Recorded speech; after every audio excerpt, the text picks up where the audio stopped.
নমস্কার বন্ধুরা, আশা করি আপনারা সকলে ভালো আছেন। কাকলি কিচেনে সকলকে স্বাগত। আজকে রান্না করেছি পুর ভরা পাঁপড়ের ডালনা। নিরামিষের দিনে এই রান্নাটা করে দেখতে পারেন, খেতে দারুণ হয়।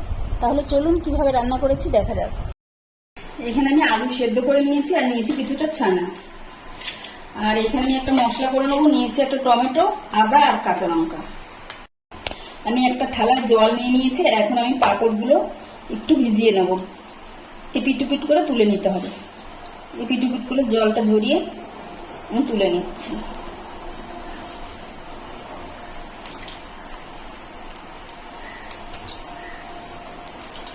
আমি কড়াইতে সামান্য তেল গরম করতে বসিয়েছি, 1 চামচের মতন তেল দিয়েছি। এখন ফোড়নে দিয়ে দিচ্ছি গোটা জিরে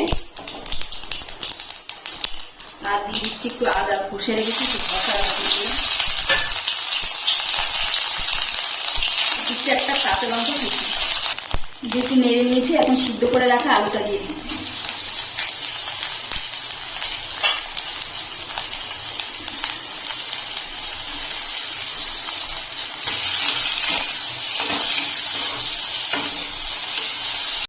তারপর আমি ছানাটা দিয়ে দিলাম,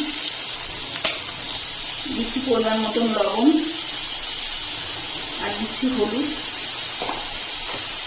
আর ছোট চামচের 1 চামচ দিয়ে দিল। দেখ, আমি কোনো মশলা দিচ্ছি না। এখন ভালো করে আমি টুকটাকে একবারে নেড়ে নেব।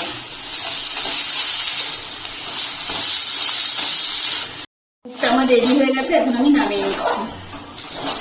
এখন আমি একটা পাঁপড় এরকম নিলাম আর ভেতরে আমি পুরটা দিয়ে দিচ্ছি।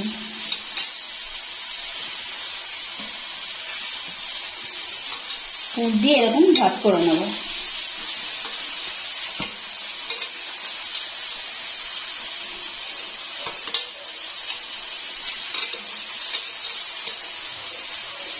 এইভাবে ভাজ করে নিচ্ছি। আর একটা করছি, আর একটা পাঁপড় আমি নিয়েছি, ভেতরটা পুর দিয়ে দিচ্ছি, আবার ভাজ করে আমি ফোল্ড করে নেব। এইভাবেই সবগুলো আমি বানিয়ে নেব। এটা একটু ছিঁড়ে গেছে, ফেটে গেছে। কড়াইতে আমি তেল গরম করতে বসিয়েছি। আমি এখন পাঁপড়গুলো ছেড়ে দিচ্ছি। আমি দুটো করে ভেজে নিচ্ছি, একসঙ্গে বেশি দিলে আবার ভেঙে যেতে পারে। গ্যাসের ফ্লেমটা লোতে করেই ভাজতে হবে।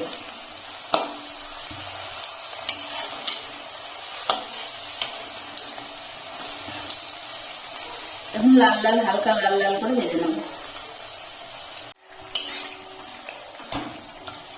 আমি হালকা লাল করে সুন্দর করে ভেজে নিয়েছি। এখন আমি তুলে নিচ্ছি। তেলটা একটু ঝরিয়ে নিতে হবে। দ্বিতীয় বাজু ছেড়ে দিচ্ছি।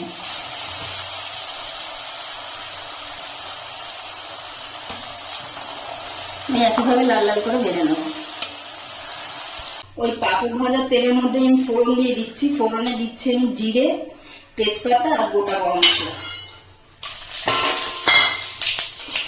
ফোড়নটা ফুটে গেলে ওর মধ্যে আমি দিয়ে দিচ্ছি টমেটো, আদা, কাঁচা লঙ্কা পেস্ট করে দিয়েছিলাম।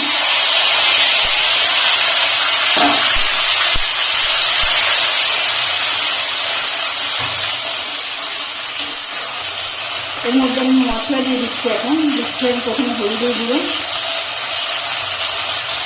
ছোট চামচের 1 চামচ জিরের গুঁড়ো আর 1 চামচ ধনিয়া গুঁড়ো আর দিচ্ছি কাশ্মীরি লঙ্কার গুঁড়ো 1 চামচ। এখন মশলাটাকে ভালো করে কষিয়ে নিচ্ছি।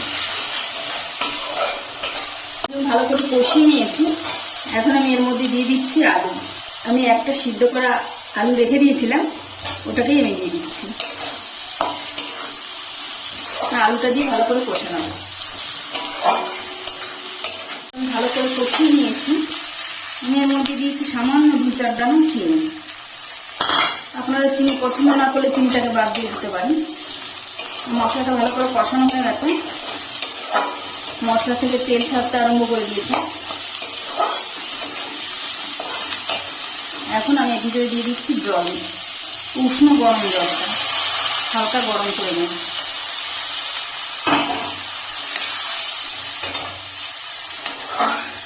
এখন আমি ঝোলটাকে ফুটতে দেবো। ঝোলটা আমার ভালো করে ফুটে গেছে। এর ভিতরে আমার মানে নুনটা দেওয়া হয়নি, নুনটা আমি এখন দিয়ে দিচ্ছি। আর আলু তো আমার সেদ্ধ করা আলু, আর ঝোলটাও ফুটে গেছে। এখন আমি পাঁপড়ের কোপ্তাগুলো ছেড়ে দিচ্ছি। বড়া কোপ্তা যাই হোক,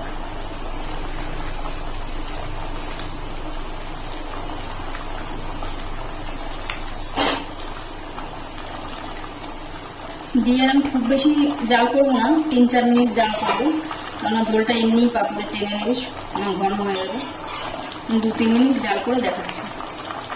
আমি এখন একটু ঘি দিয়ে দিচ্ছি। এখানে আপনারা গরম মশলাও দিতে পারেন, আমি গোটা দিয়েছি দেখে আর গরম মশলা দিচ্ছি না।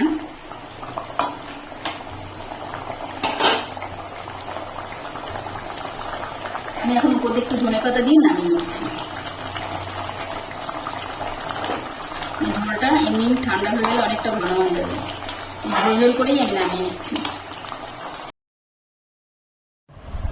রেসিপিটি যদি ভালো লাগে তাহলে একটা লাইক, কমেন্ট ও সাবস্ক্রাইব করে পাশে থাকার অনুরোধ রইল।